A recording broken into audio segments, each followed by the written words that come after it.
मंगलकारी संकट हरन भौम प्रदोष करने वाले को देते हैं शिव जी वरदान। हरे कृष्णा, हर हर महादेव।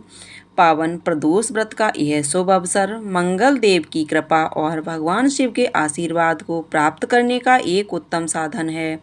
यह व्रत समस्त ऋण, रोग और पापों को हरने वाला है। श्रद्धा और भक्ति से की गई भगवान शिव की पूजा न केवल मनोकामना को पूर्ण करती है, बल्कि जीवन में शांति, समृद्धि और सुख शांति का भी संचार करती है। तो चलिए प्रिय श्रोताओं, आज मंगल देव और भगवान शिव की कृपा से जुड़े इस पावन व्रत की एक प्राचीन कथा का श्रवण करते हैं। कथा से पहले जानिए इस बार प्रदोष व्रत और प्रदोष काल के समय के बारे में।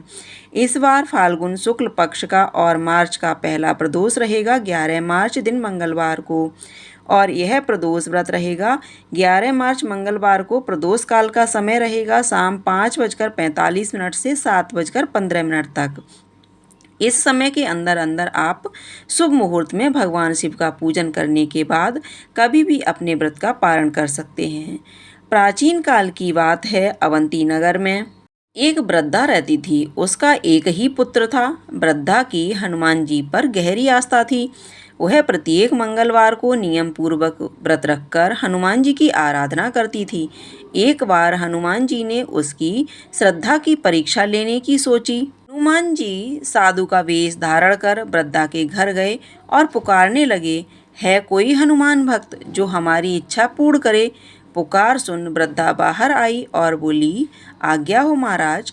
हनुमान वेशधारी साधु बोले, मैं भूखा हूँ, भोजन करूँगा, तू थोड़ी जमीन लीप दे। वृद्धा दुविधा में पड़ गई। अंततः हाथ जोड़कर बोली, महाराज, लीपने और मिट्टी खोदने के अतिरिक्त आप कोई दूसरी आज्ञा दें, मैं अवश्य पूर्ण करूँगी। साधु ने 3 बार प्रतिज्ञा कराने के बाद कहा, तू अपने बेटे को बुला, मैं उसकी पीठ पर आग जलाकर भोजन बनाऊंगा।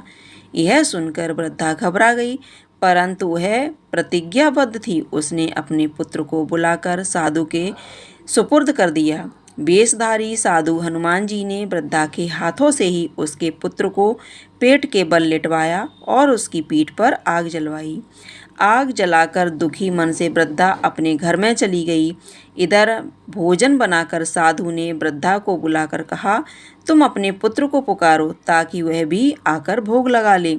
इस पर वृद्धा बोली, उसका नाम लेकर मुझे और कष्ट न पहुँचाओ। लेकिन जब साधु महाराज नहीं माने तो वृद्धा ने अपने पुत्र को आवाज़ लगाई। उसने पुत्र को जीवित देखा। वृद्धा को बहुत आश्चर्य हुआ और वह साधु के चरणों में गिर पड़ी। हनुमान जी अपने वास्तविक रूप में प्रकट हुए और वृद्धा को भक्ति का आशीर्वाद दिया। उनका एक ही पुत्र था और फिर राजा के जीवन में चमत्कार हुआ। अगले ही दिन राजकुमार वीर सिंह का रोग समाप्त हो गया और उसके चेहरे पर नई ऊर्जा और तेज आ गया। यह देखकर पूरी नगरी में भगवान शिव और मंगल देव की जय जयकार गूंज उठी। तभी से भौम प्रदोष व्रत को विशेष रूप से मंगल दोष निवारण के लिए श्रेष्ठ माना जाने लगा। जो भक्त शिव जी को समर्पित प्रदोष व्रत रखते हैं, उन पर सदैव भगवान की मंगलकारी कृपा बनी रहती है। सभी मिलकर प्रेम से बोलिए, मंगल देव की जय, भगवान शिव की जय। अगर आपको ये कथा पसंद आई हो, जानकारी अच्छी लगी हो, तो कमेंट बॉक्स में जा कर के हर हर महादेव जरूर लिखिएगा। साथ ही साथ वीडियो को लाइक कीजिएगा, शेयर कीजिएगा। चैनल पर अगर आप पहली बार देख रहे हैं तो चैनल को सब्सक्राइब कर लीजिएगा। धन्यवाद।